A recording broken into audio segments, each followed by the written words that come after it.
I don't know about you, but I have a real problem with somebody giving people who work in government blanket pardons for anything that they might have done wrong. That just doesn't seem like American justice, and it doesn't seem like a system where you could hold people accountable for what they've done. It just seems like that is ripe for corruption in every way possible. What does it all mean?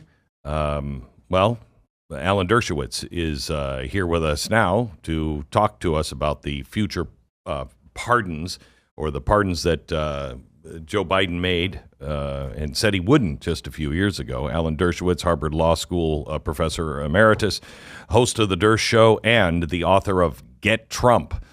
Welcome, Alan. Well, thanks for having me. Appreciate it. You bet. So can you... I mean, everything that these guys have done when they try to force their hand, it seems to backfire on them. I'm hoping this is the case, but I mean, it just screams trouble for the future. Look, if I were one of the people that Biden pardoned, I would be very upset. First of all, it makes it sound like they did something wrong, even if they didn't. And second, it denies them their Fifth Amendment rights, so they can now be hauled in front of Congress and investigated completely as to all of their actions. So I don't think Biden did them any favors, and he also set a dangerous precedent. Look, when Ford pardoned Nixon, that was done in the national interest because Nixon was under investigation. There was a special prosecutor still operating. But these folks, the relatives, they weren't under any investigation or really under any cloud. I just don't understand why Biden did that after violating his own promise to the American public when he said he wouldn't pardon his own son. All right, I understand your son's been convicted. He's about to be sent to jail. He's a young man who's had all kind of troubles with drugs and other things. I understand the father doing that. What I don't understand is on the way out, literally, as he's sitting on the platform in Washington, he issues these last-minute pardons to virtually everybody in his family and the surrounding people. It just doesn't establish a good precedent. Now, for President Trump, it probably establishes a good precedent because he now has much more flexibility in the pardons he can issue. Look, the most important thing many important things that President Trump said in his inauguration. One of them is that he wants to put an end to lawfare. And if we put an end to lawfare, which is one of the worst things that's ever happened to this country, I coined that term back in the 1960s in a very negative way, and it's been used very negative way. But if we can end lawfare, then we may see an end to these promiscuous use of pardons as well, because I think the pardons are seen as an antidote to lawfare. And I'm hoping we can get back to a situation, which the framers intended, where people are prosecuted not for what party they belong to, but for what they've actually done. And if we can see a return to that, maybe we'll see a return to the more normal use of pardons as well. Well, I don't think that Fauci, is in danger of being prosecuted for what party he belonged to. I mean, he got along with Donald Trump famously. But if we can't prosecute people, and this becomes a habit of every president, just blanket pardoning people that were involved in anything, then we have a real issue here. There's nobody that can ever be held accountable. Who's going to be held accountable for what happened with COVID? Under our system of federalism, of course, you can be held accountable by the states. As you know, Trump was prosecuted by New York, and that invalid, unconstitutional conviction still stands. Now, you and I disagree with Dr. Fauci. Now, we may agree that COVID wasn't handled properly, but, I'm pretty experienced as a criminal lawyer. I can't find any criminal conduct in what Fauci did. He did what he thought was best. So I don't think, Alan, America. I don't think that we disagree. I just want an investigation done. And if there was something that was criminal, We must, I don't care who it is, we must make sure that it doesn't happen again. All I want is the truth. I'm not after anybody. And the investigation is made easier now with the pardons because now Fauci can't claim the Fifth Amendment. He has to go in front of congressional committees, and they are controlled by Republicans now, and he can be asked for disclosure of all of his records. He can't destroy records. They're not his records. They're the records of, government health agencies. And we can have a full and complete and total non-criminal investigation of Fauci and everybody else. And that's what our checks and balances system is all about.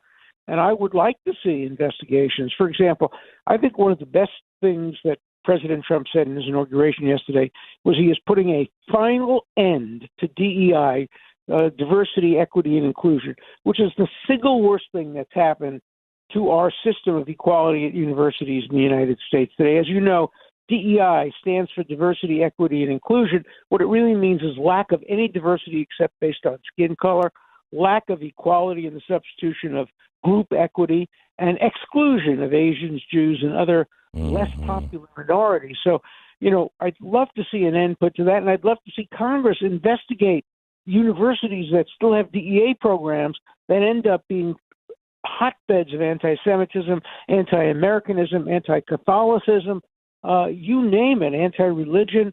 It's the worst thing that's happened to universities. It's turning our universities into second and third class institutions that can't compete in the world today. I really don't like this idea that we have presidents come in and dictate through presidential fiats and executive orders. We can't. You just can't run a country that way. Flipping one direction and then entirely the other direction. Things have got to go through Congress. However, in this particular time period, how else are you going to do it? How concerned are you about the precedent that we're now sealing from the last two presidents and executive orders? Well, it starts with Thomas Jefferson, of course. He runs for president in 1800, saying, presidents have too much power. I want to restore Congress and the power of Congress. One of the first things he does is buys Louisiana. Doesn't give Congress any input. Through executive order, one of the best things that ever happened to America. Alaska was purchased by presidential order. So, they're good and they're bad. And the one thing about presidential orders, as we saw yesterday, is they can be rescinded the moment the new president comes in. The first thing the president did, the first act, was to rescind 70-some-odd presidential executive orders. So, they're only temporary. The Constitution doesn't mention executive orders. It just gives power to the president and allows him to have that power. So I would love to see more going to Congress. Look, I think Congress is supposed to declare war, and yet we've had so many wars since the last time we declared war that, presidents have assumed far more power than the framers of our Constitution ever intended. Remember, Article 1 is the Congress. Article 2 is the president. Congress is supposed to be the governing body of America, with the president administering the laws, not making the laws. Correct. But the people of the administrative state, I mean, I know we're in an argument now of you can't fire them, all of these protections, but if they don't work for the executive and the executive branch, who do they work for? Well, they're supposed to work for the people of the United States, and it's so complicated. Take, for example, the Justice Department. We have a new attorney general. She's wonderful. I work with her. She's a great lawyer. She's a great person. But she has an impossible job. She's supposed to be the president's royal advisor on legal issues, part of his cabinet, designed to make him look good. That's part of her job. The other part of her job is to be the chief prosecutor. And for that, she can't be political at all. She has to be completely objective. In most Western democracies, those two jobs are divided. We have the director of public prosecution who decides who to prosecute, and the attorney general, the minister of justice, who decides policy. But in this country, we have the two merge, and it creates an impossible job. And I think Bondi is capable of doing it. Garland was not. He couldn't strike the appropriate balance between politics and law. And so these are very, very hard questions. Remember, the Bible instructs judges and prosecutors, I'll put it in Hebrew first, lo takir panim, do not recognize faces. Do not do justice based on who the person is. Only do justice based on what they've done. And we have to return to that. It's biblical, it's constitutional, and it's the right thing. What was your response yesterday when the way everything came off? How do you are you more optimistic about our country or less? I am much more optimistic about our country. I spoke to President Trump twice between the time of the election, 3 times actually, between the time of the election and the time he assumed the presidency. And we had good discussions about Israel, about the Middle East, about anti-Semitism, but also about lawfare and the rule of law. And I think he was a very different person in these kinds of one-on-one conversations or one-on-two conversations than he is, when he is on television and in front of large crowds.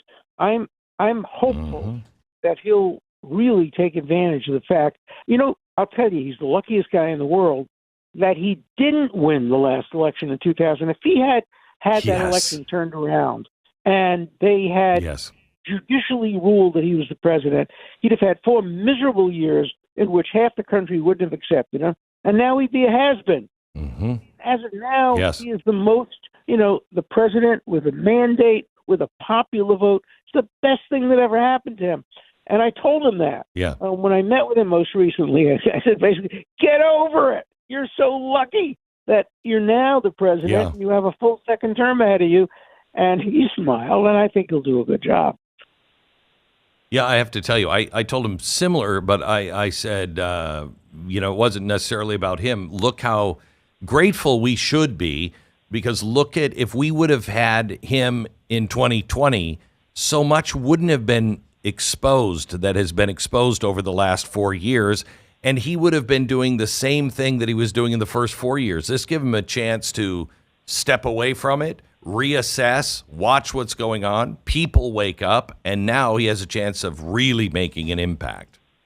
Yeah, I'm calling him now President Trump because, he's been president twice. He'd like to call himself President Trump, but you can't be president 3 times. So he has to be just President Trump. And I will never call him a convicted felon, ever. He was not convicted of a constitutionally permissible crime. He is totally innocent, and people should understand that. The New York case is unconstitutional. Nobody can even describe what he was convicted of. So I'm never going to call him a convicted felon any more than I would call a civil rights worker who went down south with me in the 1960s and was convicted of a felony for spitting on the sidewalk, a convicted felon. We have to look at what the surrounding circumstances. So President Trump's our president. Whether you voted for him or against him, everybody should be praying and hoping for 4 great years for America. Alan, thank you so much. Appreciate it. Always my God bless pleasure. you. Great talking to you. You too. Thanks. You bet.